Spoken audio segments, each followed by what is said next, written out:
दोस्तों, प्रकृति अद्भुत और बेहद रहस्यमय है। ऐसे कई जानवर हैं जिनके पास ऐसी उल्लेखनीय शक्तियां हैं कि उन्हें मानव मानकों के अनुसार महाशक्ति कहा जा सकता है। आइए उनमें से 10 जानवरों के बारे में उनकी उल्लेखनीय क्षमताओं के बारे में जानते हैं। एक सोलोटल या मैक्सिकन वॉकिंग फिश। इस जलीय सैलामेंडर में जीवन भर पूरे अंगों, रीढ़ की हड्डी और यहां तक कि हृदय और मस्तिष्क के कुछ हिस्सों को पुनर्जीवित करने की उल्लेखनीय क्षमता होती है। उनमें केवल यही विशेष क्षमताएं नहीं है। एक सोलोटल में दोहरी श्वसन प्रणाली होती है जिसके माध्यम से वे अपने गलफड़ों और फेफड़ों दोनों से सांस ले सकते हैं। यह उन्हें बहुत कम ऑक्सीजन स्तर वाले जलीय वातावरण में पनपने की अनुमति देता है। मेंटिस झींगा में एक घातक पंच होता है जो 0.22 कैलिबर की गोली जितनी शक्तिशाली है। इसकी भुजाएं प्राकृतिक रूप से स्प्रिंग लोडेड हैं, जिससे यह अपनी मुट्ठी को क्लबों की तरह 23 मीटर प्रति सेकंड की गति से घुमा सकता है। ये शक्तिशाली क्लब जैसे उपांग बल के साथ अविश्वसनीय गति से हमला कर सकते हैं और एक्वेरियम के कांच को भी तोड़ने में सक्षम है।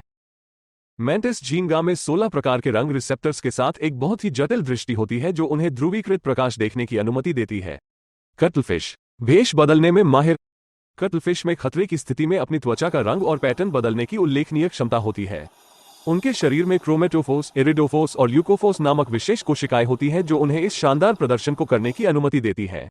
ये क्षमता उन्हें एक दूसरे के साथ संवाद करने, अपने शिकार का शिकार करने और शिकारियों से छिपने में भी मदद करती है। गेकोस में वैन डेर वाल्स बलों का उपयोग करके कांच सहित सतहों से चिपकने की क्षमता होती है। गेकोस के पैरों में लाखों छोटे बाल जैसी संरचनाएं होती हैं जो चिपकने वाला प्रभाव पैदा करती हैं, जिससे वे चिकनी सतहों पर उल्टा चल सकते हैं।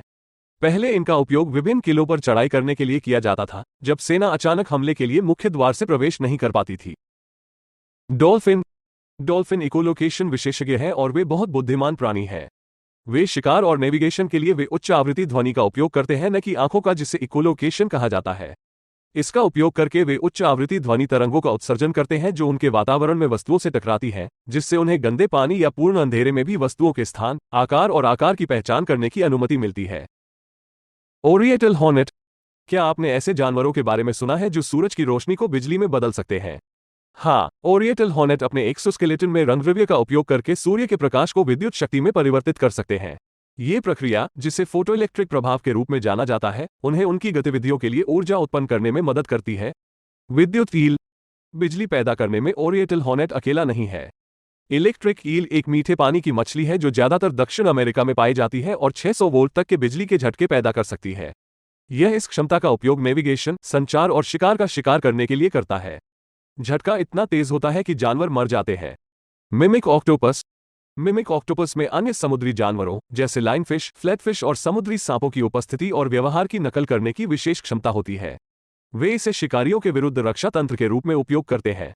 अफ्रीकी ग्रे तोते मानव भाषण की विस्तृत श्रृंखला की नकल करने की उनकी असाधारण संज्ञानात्मक क्षमता के लिए जाने जाते हैं। वैज्ञानिकों के अनुसार अफ्रीकी ग्रे तोते में एक छोटे बच्चे के समान क्षमताएं होती हैं। वे शब्दों और वाक्यांशों की एक विस्तृत श्रृंखला सीख और समझ सकते हैं।